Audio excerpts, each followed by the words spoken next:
On behalf of the state government আমি welcome জানাচ্ছি। অত্যন্ত গুরুত্বপূর্ণ একটি আজকে আমাদের ইন হাউস ওয়ার্কশপ হবে রিগার্ডিং দ্য সেন্সাস 2027। আপনারা প্রথমেই জেনে রাখা দরকার একটু ব্যাক হিস্ট্রি, যে ভারত সরকারের পক্ষ থেকে 16/5/2025 বিগত সরকারের কাছে এই সেন্সাস চালু করার জন্য প্রয়োজনীয় চিঠি এসেছিল। আমি ইস্যুটাকে পলিটিসাইজ করব না। It's a great unfortunate that the then state government did not responded. Bharat সরকারের এই চিঠিকে কোনো রেসপন্স করেননি এবং এটা একটি কনস্টিটিউশনাল অব্লিগেশন এবং ম্যান্ডেটারি সেন্সাস। এর সঙ্গে পলিটিক্সের কোনো সম্পর্ক নেই, এর সঙ্গে কোনো কাস্ট ক্রিড কিছুর সম্পর্ক নেই। কিন্তু এটা আমরা যখন চার্জ নিলাম, আমাদের হিউজ পপুলার ম্যান্ডেটে আমরা এখানে ক্ষমতায় এসেছি। On 9th in presence of our honorable prime minister I took the oath, এবং 11 তারিখে 11th of May আমি ফার্স্ট ক্যাবিনেট মিটিং করি আমাদের স্টেট সেক্রেটারিয়েটে in presence of the chief secretary and my 5 cabinet colleagues. সেখানে আমরা অনেকগুলি হিস্টোরিক ডিসিশন নিয়েছি। তার মধ্যে এটা যদিও ক্যাবিনেটে ছিল না, এটাই অ্যাডমিনিস্ট্রেটিভ ডিসিশন। এখানে চিফ সেক্রেটারি নিজেই ডিসিশন নিতে পারতেন।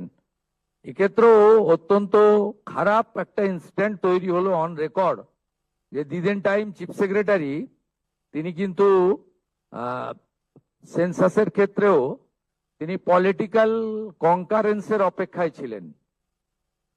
যাই হোক, আমরা প্রথম দিন এটাকে অর্ডার আকারে honourable chief secretary government of West Bengal তিনি এটাকে অর্ডার আকারে বের করেন এবং আমরা এই সেন্সাসের কাজটা শুরু করি।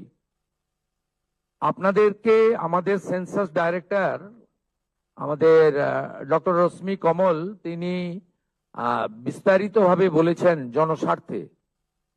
আমি আপনাদের মাধ্যমে সবাইকে অনুরোধ করব যে এই যে প্রক্রিয়া চলবে আমাদের 1 আগস্ট থেকে ফেব্রুয়ারির এন্ডের মিডনাইট অবধি, এই পুরো প্রক্রিয়াতে সবাই মিলে এটাতে অংশগ্রহণ করবেন, কোঅপারেশন করবেন। যে নতুন দুটো সুবিধা এই প্রথম আমরা সেন্সাসে, লাস্ট সেন্সাস 2011-এ হয়েছিল, তারপরে আমরা নতুন দুটো সুবিধা ভারতবর্ষ জুড়ে দেওয়া হচ্ছে এবং ভারতের বিভিন্ন রাজ্যে ইতিমধ্যে এই প্রক্রিয়া অনেকটা এগিয়ে গেছে, আমরা অনেকটা পিছিয়ে গেছি।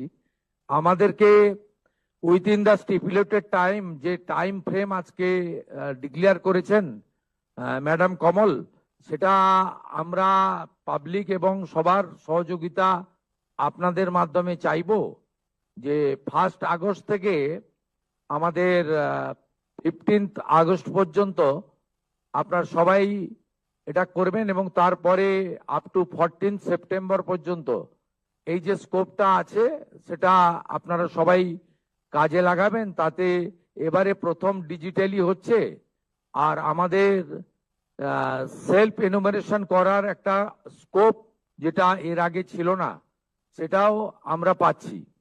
আমি এই সেন্সাসে সকলের অংশগ্রহণ, পার্টিসিপেশন এবং আপনাদের সবার সহযোগিতা প্রার্থনা করব, কারণ এটি অত্যন্ত গুরুত্বপূর্ণ এবং বিশেষ করে আমাদের এই রাজ্যে সেন্সাসের ডাটা খুব ইম্পর্টেন্ট। কারণ আমাদের রাজ্যে প্রায় অ্যাপ্রক্স 600 কিলোমিটার বর্ডার এলাকা বাংলাদেশের সঙ্গে, সেখানে ফেন্সিং না থাকার জন্য এবং আর্লিয়ার স্টেট গভর্নমেন্ট বিএসএফ কে ল্যান্ড না দেওয়ার ফলে আমাদের রাজ্যে অনেকটা ডেমোগ্রাফি চেঞ্জ হয়ে গেছে। আপনারা কয়েকদিন ধরে টিভিতে দেখছেন যেভাবে বাংলাদেশ বর্ডার এলাকাতে মানুষজন ফিরে যাওয়ার জন্য লাইন দিচ্ছেন, দে আর নট ইন্ডিয়ান, এবং এদের নাম সেন্সাসে আসতে গেলে যে যে তথ্য বা ডকুমেন্ট লাগবে সেগুলো ওরা দিতে পারবে না। তাই সেন্সাস খুব ইম্পর্টেন্ট আমাদের রাজ্যের জন্য, কারণ এই রাজ্যে ডেমোগ্রাফি অনেকটা চেঞ্জ হয়ে গেছে। যদিও সরাসরি এর রিলেশন না থাকলেও সেন্সাসের ডাটা যখন আমরা ফাইনালি পাবো তখন কিন্তু আমরা অনেক কিছুই আমাদের দেশের স্বার্থে, রাজ্যের স্বার্থে এবং আমাদের রাজ্য এবং আমাদের গভর্নমেন্ট অফ ইউনিয়ন গভর্নমেন্টের যে সমস্ত ওয়েলফেয়ার স্কিম রয়েছে সেখানেও আমরা একটা ডাটা ব্যাংক হিসেবে একটা তথ্য আমরা পাবো। আমি তাই কথা না বাড়িয়ে আমাদের মিডিয়ার মাধ্যমে, print media, electronics media, social media, YouTuber যারা আমাদের এই লাইভ ফলো করছেন তাদেরকে, তাদের মাধ্যমে আমি সকলের সহযোগিতা এবং অংশগ্রহণ প্রার্থনা করব এবং যারা সেন্সাসের দায়িত্বে থাকবেন তারা যাতে সুন্দরভাবে অত্যন্ত সুনির্দিষ্ট সময়ের মধ্যে এই কাজটা করতে পারেন সেই জন্য স্টেট গভর্নমেন্টের পক্ষ থেকে ঐকান্তিক আবেদন জানাবো। আমি যারা পাওয়ার পয়েন্ট প্রেজেন্টেশন দিচ্ছিলেন তাদের আরেকবার বলবো যে আপনারা ওই টোল ফ্রি নম্বর এবং হেল্পলাইন নম্বর এত কুইক আপনারা মানে স্লটটা চেঞ্জ করে দিয়েছেন, আমার মনে হয় না কেউ নোট করতে পেরেছেন। ওটা যদি আরেকবার রিপিট করে দেন স্ক্রিনে 30 সেকেন্ড বা 1 মিনিট।